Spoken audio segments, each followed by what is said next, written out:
Okay, so for the powder parts, I will use two different powders or two different versions since I want to keep the luminosity.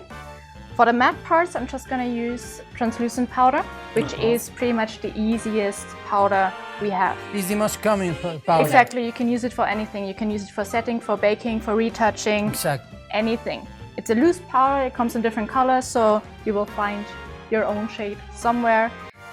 But this color, like the translucent one, you can use on anybody that is more on the paler side. If you're too tan, if you're going darker and warmer in your tone, I would suggest choosing something that has a warmer undertone. 9 maybe, or no, or Exactly, 5 or maybe. starting with TL4, Exactly. which is a little bit more yellow underbase. So I'm going to use this. Otra de las razones por las que hay diferentes tonalidades de polvo, ya hablamos de los polvos también.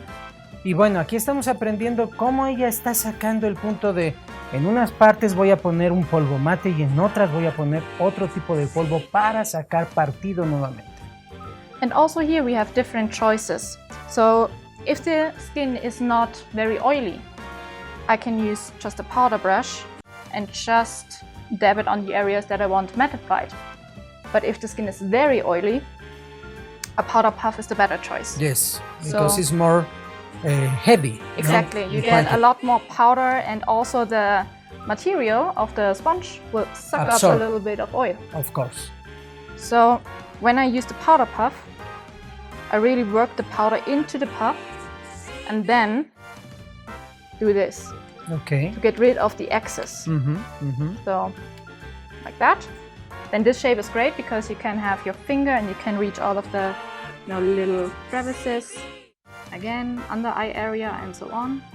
And you can just gently powder all of the areas that you want to have mattified, which most of the time will be this area next to your nose, the upper lip, because if that looks sweaty, it really looks, almost gross. We don't want that. Center of the forehead, Of course. a little bit on the chin. So pretty much the inner triangle. And also right here on the eyebrow, on the front. It's okay if you have shine in the center of the nose or, along the bridge of the nose. But if you have shine here on the eyebrow, this looks like you're sweating a lot. Exactly. So we powder that. We also set the under eye area in place. And also this part of the face under the contour, this also should be mattified because this can also look very greasy if it's too much shine. So, same technique, going like this. You can also work it in with your palm and then you just press it in. And you see I don't create like a white powdery layer, it's just enough to mattify and set it in place.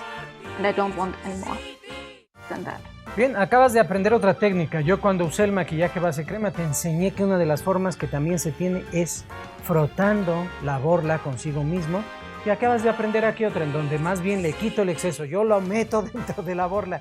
Cada quien trabaja diferente, pero eso es lo bonito, aprender las diferentes técnicas y que tú las pruebes y decidas cuál es la mejor para ti o para la ocasión en que también estás trabajando, porque puede ser que uses varias. Maquillaje como en Hollywood, que es la fuente de la juventud.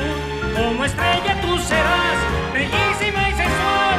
Gratis City 35476-400. Llámanos ya.